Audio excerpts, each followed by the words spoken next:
ಮಣಿದ್ವೀಪವರ್ಣನ 29 to 32. ಇದರಲ್ಲಿ 30, 31, 32 ಶ್ಲೋಕಗಳನ್ನ ಎರಡೆರಡು ಸತಿ ಹೇಳಬೇಕು. ಓಕೆ. మణిగణ ఖచ్చిత ఆభరణాలు చింతామణి పరమేశ్వరి దాల్చి సౌందర్యానికి సౌందర్యముగా అగుపడుతుంది మణిద్వీపములో. మణిగణ ఖచ్చిత ఆభరణాలు చింతామణి పరమేశ్వరి దాల్చి సౌందర్యానికి సౌందర్యముగా అగుపడుతుంది మణిద్వీపములో. పరదేవతను నిత్యము కొలచి మనసర్పించి అర్చించినచో అపారధనము సంపదలిచ్చి మణిద్వీపేశ్వరి దీవిస్తుంది. పరదేవతను నిత్యము కొలచి మనసర్పించి అర్చించినచో అపారధనము సంపదలిచ్చి మణిద్వీపేశ్వరి దీవిస్తుంది. నూతన గృహములు కట్టినవారు మణిద్వీపవర్ణన 9 సార్లు చదివిన చాలు, అంతా శుభమే, అష్ట సంపదల తులతూగేరు. నూతన గృహములు కట్టినవారు మణిద్వీపవర్ణన 9 సార్లు చదివిన చాలు, అంతా శుభమే, అష్ట సంపదల తులతూగేరు.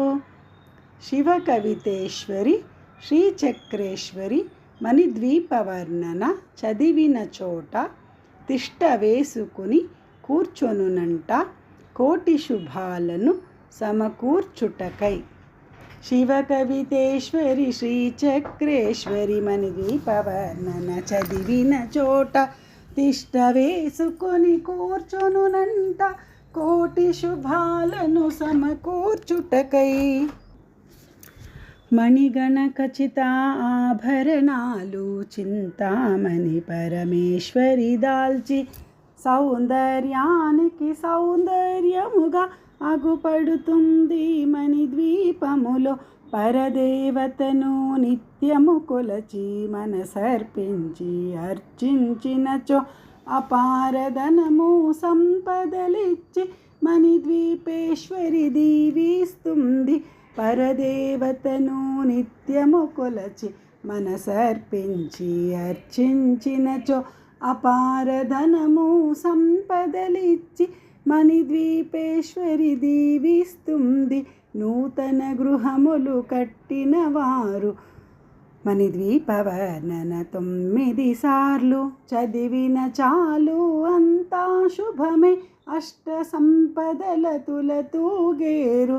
నూతన గృహములు కట్టినవారు మణిద్వీపవర్ణన 9 సార్లు చదివిన చాలు, అంతా శుభమే, అష్ట సంపదల తులతూగేరు. శివ కవితేశ్వరి శ్రీచక్రేశ్వరి మణిద్వీపవర్ణన చదివిన చోట తిష్ట వేసుకొని కూర్చొనునంట కోటి శుభాలను సమకూర్చుటకై.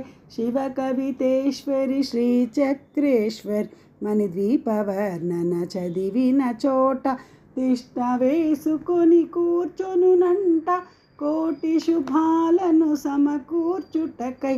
భువనేశ్వరి సంకల్పమే జనించే మణిద్వీపము, దేవదేవుల నివాసము, అది మనకు కైవల్యము, అది మనకు కైవల్యము.